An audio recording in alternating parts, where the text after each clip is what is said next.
Hello বন্ধুরা, আপনারা সকলে কেমন আছেন? আশা করি ভালো আছেন।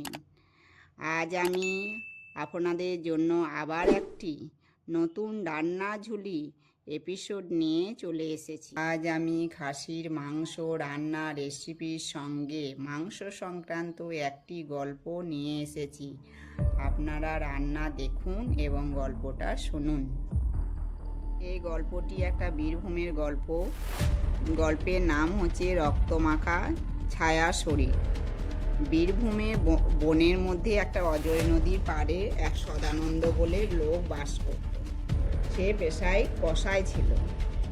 গ্রামের লোকেরা তাকে জম বলে ডাকত, কারণ তার হাতে দা চলতো পশুর থেকেও দ্রুত। মাঝ রাতে যখন সবাই ঘুমিয়ে পড়তো তখন সেই দিন ছিল শ্রাবণ মাস।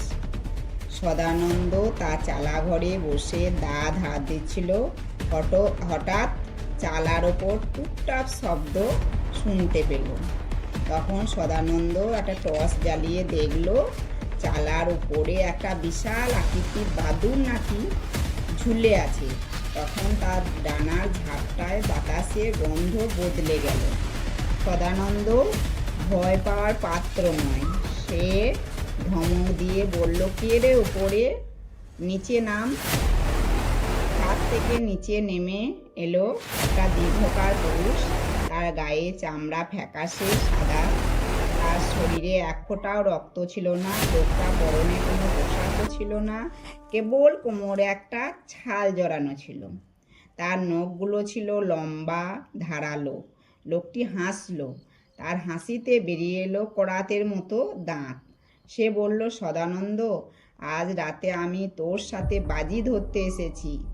তুই তো অনেক জানোয়ার কাটলি, কিন্তু আজ আমি যা দেব তা কাটতে পারবি তো? সদানন্দ সাহস করে বলল, কি কাটতে হবে? লোকটি একটি কালো বস্তা সদানন্দের সামনে ছুঁড়ে দিল। বস্তাটি মাটিতে পড়তে ছটফট করে উঠল। সদানন্দ বস্তা খুলতে তার চিৎকার শুনতে পেল। সে দেখলো ভেতরে একটা প্রাণী, যার মুখটা মানুষের মতো, কিন্তু শরীরটা ছিল কুকুরের মতো।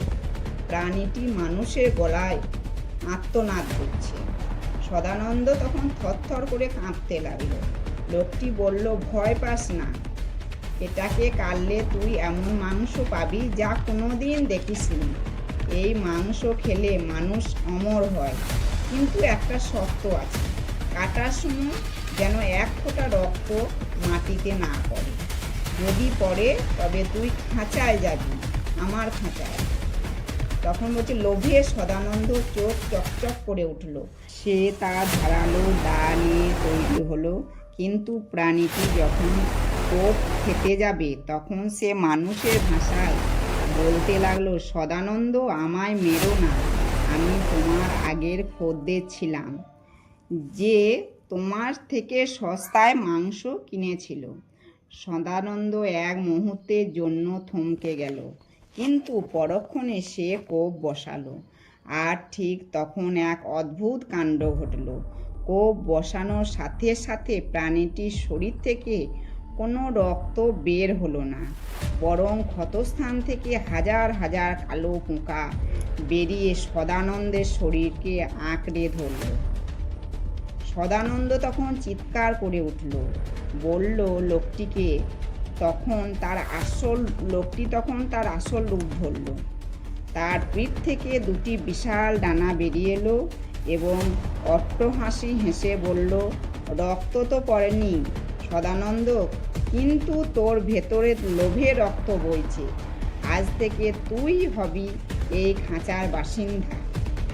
মুহূর্তের মধ্যে চালাঘরটি দাউ দাউ করে জ্বলে উঠল। পরদিন সকালে গ্রামবাসীরা দেখল সদানন্দের ঘর পুড়ে ছাই হয়ে গেছে।